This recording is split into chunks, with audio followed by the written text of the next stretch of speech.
Thank you. Thank you. So we're going to go over to Leaf a little bit.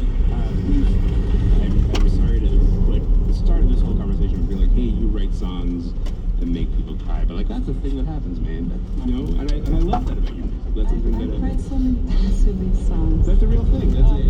So thanks a lot, Leaf.